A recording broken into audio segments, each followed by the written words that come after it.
विदेशमा आफ्नो करियर सुरु गर्दा के सुरुमै ठूला सहरको त्यो चकाचौन पछ्याउनु ठिक कि ओकिनावाले दिने जस्तो दीर्घकालीन स्वास्थ्य, त्यो मानसिक शान्ति अनि अलि बलियो आर्थिक जग बनाउने अवसरलाई प्राथमिकता दिनु बढी फाइदाजनक होला? आफ्नो व्यक्तिगत सन्तुष्टि र भविष्यको लागि कुन रोजाइ सही होला? यो प्रश्नमा विचार गर्न सकिन्छ। नमस्ते। आज हामी जापानमा काम गर्न जाने नेपालीहरूको लागि अलिकति फरक खालको अवसरबारे कुरा गर्दैछौँ। नमस्ते। हो, आजको हाम्रो ध्यान चाहिँ ओकिनावामा छ। ओकिनावा? जापान त जापान, तर यो ओकिनावा चाहिँ किन विशेष? आज हामीसँग हाइसाई जापानिज ल्याङ्ग्वेज इन्स्टिट्युट नेपालगुञ्जबाट आएको केही जानकारी छ। यसैमा अलिक गहिरिएर हेरौँ न त। हुन्छ। अब जापान भन्ने बित्तिकै धेरैले टोकियो, ओसाका जस्ता ठूला शहर सम्झन्छन्, तर यो जानकारीले ओकिनावाको अर्कै तस्बिर देखाउँछ। कस्तो तस्बिर नि? यो जापानको दक्षिणी टापु हो, अलि शान्त, भिडभाड कम, अनि त्यो समुद्र किनारी, न्यानो मौसम, एकदम फरक। ए, भनेपछि ठूला शहरको त्यो दौडधुप कोलाहल भन्दा अलि आरामदायी वातावरण हो। एकदम। काम गर्ने ठाउँको माहौलले पनि त फरक पार्छ नि, हैन? पक्कै पनि। अनि त्यहाँको जीवनशैली नि केही फरक छ कि? छ, एकदमै। जानकारी अनुसार ओकिनावालाई स्वास्थ्य जीवनशैलीको लागि चिनिन्छ। त्यहाँ मान्छेहरू धेरै बाँच्छन् रे। संसारमै नाम छ। हो र? कतिसम्म? 100 वर्ष काट्ने मान्छेहरू पनि प्रशस्तै छन् रे। ओहो, त्यो त गजबै रहेछ। हो। अनि यो शान्त वातावरण, स्वस्थ जीवनशैलीले गर्दा त्यहाँ काम गर्नेहरूको अब मानसिक स्वास्थ्य, शारीरिक स्वास्थ्य दुवैलाई राम्रो हुन्छ भन्ने देखिन्छ। त्यो त एकदमै सकारात्मक कुरा भयो। तर विदेश जाँदा पैसाको कुरा पनि त आउँछ। बचत कतिको हुन्छ? तलब त एसएसडब्ल्यूको उस्तै हुन्छ भन्छन् नि जापानभरि। तलबमा धेरै ठूलो फरक नहोला, तर मुख्य कुरा चाहिँ जीवनयापन खर्च हो। ए, खर्च पो हो। ओकिनावामा खाना, बस्न, यताउति हिँड्न लाग्ने खर्च त्यो चाहिँ ठूला सहर जस्तै टोकियो, ओसाका भन्दा निकै कम छ रे। कतिसम्म कम होला? खै केही अनुमान छ? एउटा उदाहरणै दिएको छ त्यसमा। जस्तो टोकियोमा घर भाडामा मात्रै झण्डै 1 लाख येन जति जान्छ होला औसतमा। त्यो पैसा ओकिनावामा बस्दा पुरै बचत हुन सक्छ, किनभने त्यहाँ बस्न धेरै सस्तो छ। 1 लाख येन? त्यो त तलब उही भए पनि बस्ने ठाउँले मात्रै यत्रो फरक पार्ने भएछ। हो नि, यो त एउटा पाटो भयो। अनि खानपिन नि?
दुवै छ।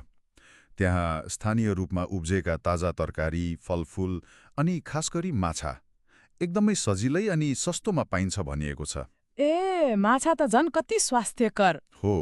यसले गर्दा एकातिर खल्तीलाई नि राहत, अर्कोतिर ज्यानलाई नि फाइदा। ल, जीवनयापन सजिलो, बचत राम्रो, सबै राम्रो सुनिँदैछ।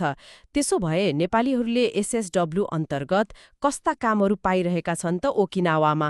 अवसरहरू के छन्? जानकारीमा उल्लेख भएअनुसार मुख्य गरी 4 क्षेत्र देखिएको छ। 4 क्षेत्र?